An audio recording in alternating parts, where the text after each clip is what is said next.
Thank you all so much for joining us today. We thought it was important to speak up in light of the important ruling yesterday coming from federal court Judge Windmill on Idaho's total abortion ban passed in 2020, which he partially enjoined. We are very thankful that Idaho's federal court has acted to protect us, at least temporarily, from Republican politicians who are willing to force women to endure horrific health consequences rather than allow medically necessary abortions. It's disturbing that court action was required and that Idaho women couldn't count on their elected Republican representatives to advocate for their health and safety. But it is time to stop the madness. We ask the state and legislature to stop burning taxpayer dollars on groundless legal appeals that will succeed only in telling women in this state that they are second-class citizens. Idahoans need to understand specifically what is at issue in this federal case. This case is not about general abortion rights. As of today, almost all abortion care is illegal in Idaho. Under laws passed by the GOP supermajority, Republican politicians got their wish.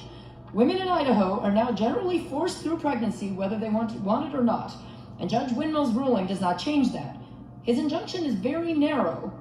It carves out only a small exception where abortion can be legally performed, and that is where there is a medical emergency and women face serious bodily harm unless they can have an abortion.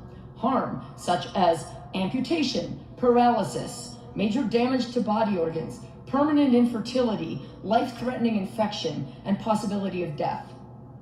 Only where death is certain does the law allow a clear defense for doctors. Even a 50% chance of the woman's death could leave a doctor facing prison time for performing an abortion to save her. Astoundingly, this narrow exception that the judge granted is what our Attorney General and Republican legislators have vowed to fight. GOP leadership declared yesterday that they will, quote, pursue all legal means to end this injunction as quickly as possible so as to eliminate any carve-out for the protection of women's health. Their position is beyond the pale, and voters need to know it, because voters are paying for it with their wallets and with the well-being of the women in their lives. Even after a clear indication that the state's case has no legal merit, these GOP leaders want to fight tooth and nail in court so that doctors face the threat of years in prison for performing an abortion to avoid catastrophic harm to a woman. This is a level of extremism that should give pause even to the most fervent opponent of abortion. Now, Senator Wintrow and I attended the hearing earlier this week, where the legislature's attorney acknowledged that the law as written provides criminal liability for doctors even when they save a woman from an ectopic pregnancy. When confronted with the obvious concern that doctors won't be willing to risk prison to perform medically necessary abortions, the lawyer's comeback was that we shouldn't worry about it because prosecutors probably won't enforce the law. Seriously? Why are they so eager to make sure the judge's allowance for emergency treatment gets reversed if they have no plan to enforce it? And for legal wizardry like this, taxpayers are paying Speaker Bedke and Pro Tem Winder's out-of-state lawyer $400 per hour. The court's opinion leaves no doubt that this abortion ban unconstitutionally conflicts with federal law. The federal law at issue, EMTALA, stands for the Emergency Medical Treatment and Labor Act, entitles women to emergency medical treatment. Idaho's law criminalizes doctors for providing that federally required emergency care. The state's case is a loser, and even if they somehow won on appeal, the reward is that women would be subjected to grave bodily harm. Some win. Taxpayers should not be forced to fund a legal effort whose sole aim is to deny women emergency medical care so that they can be left paralyzed or with loss of organ function. We call on Lawrence Wasden, Speaker Bedke, and Pro Tem Winder to accept Judge Windmill's ruling and to forego any further appeals. We should not be paying $400 per hour for private attorneys to argue a position that is legally and morally bankrupt, that women's health does not merit protection. This total abortion ban in question should never have been passed in the first place. It is an outrage that GOP legislators placed no value on women's health and were ready and eager to deny them critical emergency care. Now, maybe at the time, they thought that Roe v. Wade would prevent this law from ever taking effect. So maybe they thought they could gain the political benefits of appealing to extremists in Republican primaries without ever facing the real-world appalling impacts that this law will have on women's safety. But things got real in the wake of the Supreme Court's Dobbs decision. The monster that these legislators created is coming to life, and we should be grateful that the court blocked it from jeopardizing the lives of Idaho women. We certainly shouldn't be complaining about it or trying to reverse that decision. But let's step back for a moment to look at the big picture. This whole situation is very telling as to how extreme Idaho's Republican Party today has become. EMTALA, that federal law at issue protecting women's access to emergency care, was signed into law by Ronald Reagan in 1986. But today, Idaho Republican politicians are fighting Ronald Reagan's law tooth and nail in order to prevent women from having access to health-saving emergency care. I hope that traditional Republican voters are taking note of the extent to which their party has left them. This is not your father's Republican Party. The state and legislature will not win this case, and they must stop squandering taxpayer money on not one, but two sets of attorneys in this bizarre effort to force women to endure catastrophic health consequences. But beyond the money, it is unacceptable that our government, which is supposed to help and serve the people, is effectively telling girls and women that their lives and health don't matter, and that their bodies are just collateral damage in service of the abortion banning political agenda. These legislators and our Attorney General have the power and the moral obligation to end this litigation now, and today we ask them to do so. With that, I'm going to turn it over to Senator Melissa Wintrow. Thanks. Well done. Well done. Thank you. Yes.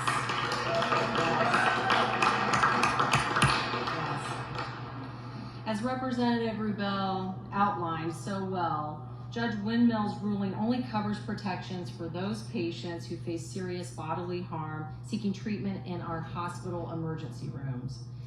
What would seem like a common sense approach, protecting a woman's health, had to be litigated in district court by a team of attorneys at a very high cost to taxpayers, with very little regard for the patient themselves. And as Judge Windmill said in his ruling, so much of the discussion has been about, quote, the actions and competing interests of doctors, prosecutors, legislators, and governors. We should not forget the one person with the greatest stake in the outcome of this case, the pregnant patient lying on a gurney in an emergency room facing the terrifying prospect of a pregnancy complication that may claim her own life. One cannot imagine the anxiety and fear she will experience if her doctors feel hobbled by an Idaho law that doesn't allow them to provide the medical care necessary to preserve her health. My message today is simple. I want this state government to work for the people, not against the people. I want the party that professes to be in favor of less government to stop crossing boundaries into our personal lives and assaulting our rights and dignity at every turn. I want my government to take no for an answer and stop passing laws that do nothing but add more emotional and physical trauma to our lives and force us to fight for our lives and our very fundamental rights in court time after time. The wearing down of our rights over time is exhausting and debilitating. We just want to live our lives in peace and not be assaulted at every turn for who we are, who we love, our healthcare decisions, and how we decide to live our lives. It is no wonder this culture has a hard time understanding consent when its own government provides no good role model. This obsession with controlling women's freedom and fertility has far-reaching consequences to our health, education, careers, and our emotional and economic stability. It shows a lack of common sense and decency to cut us off from vital health care, raising the barriers every chance they can, including criminal and civil punishments on anyone who would provide us with a little compassion and support in time of need. Instead of outlawing abortion, what we should be doing is decrease the need for abortions, like increasing access to birth control.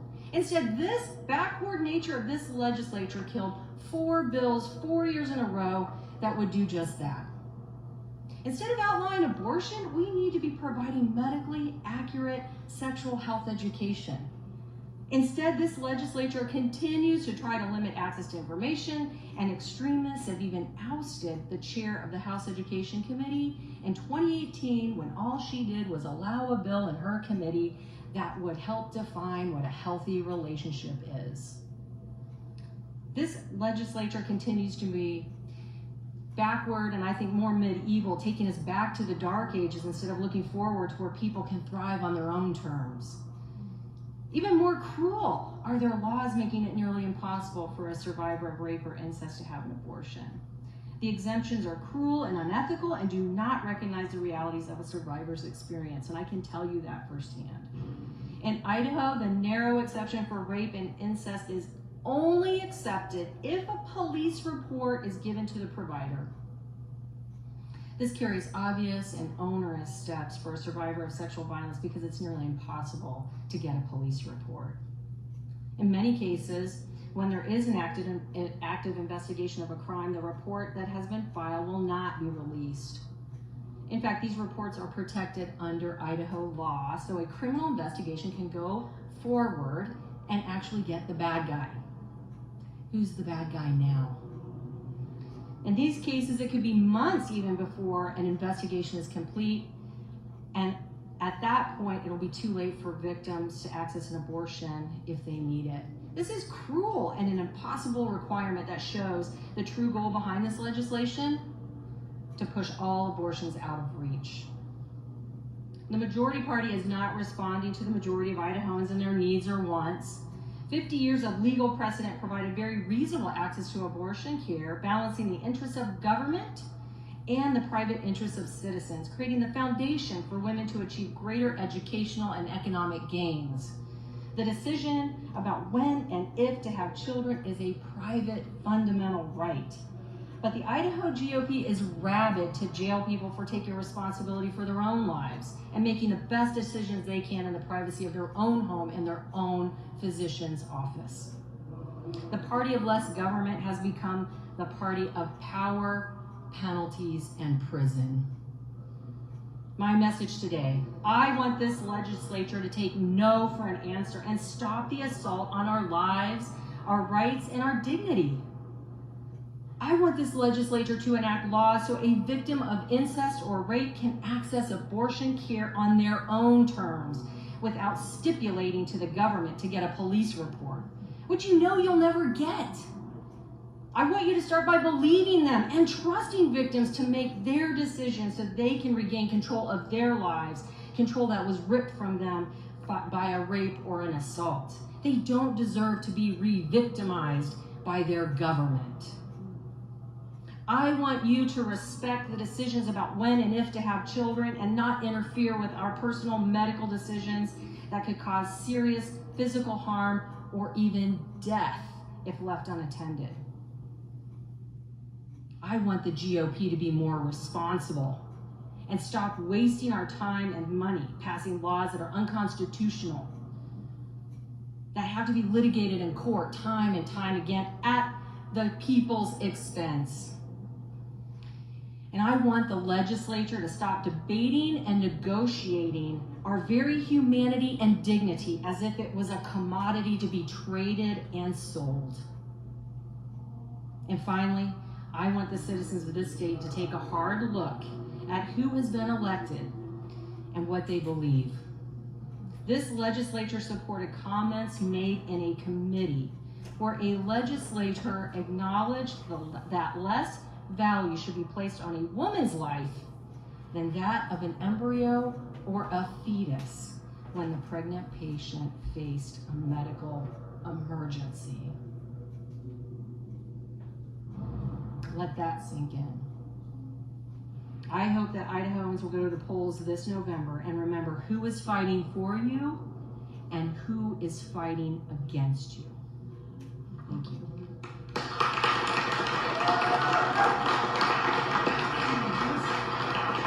And we are here to take any questions that any of you might have.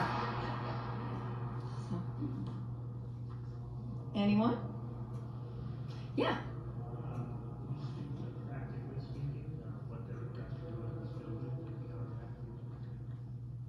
well, right now we're doing this. I wish that we had control over this slush fund that the legislature created for legal fees.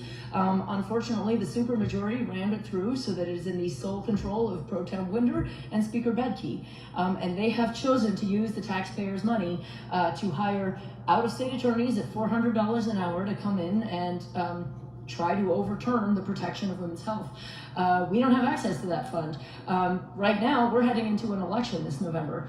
So right now, we think the most impactful thing that we can do to protect the health and well-being of the women of Idaho is to talk to voters, inform voters, let them know what their legislature has done to them, and hope that they will stand up for themselves and demand different leadership this November.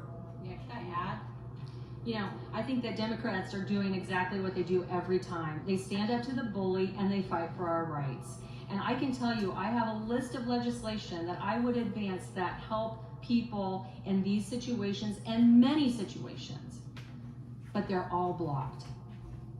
I had a simple bill to expand access to birth control last session. I fought two hard years on that bill, and they couldn't even provide that.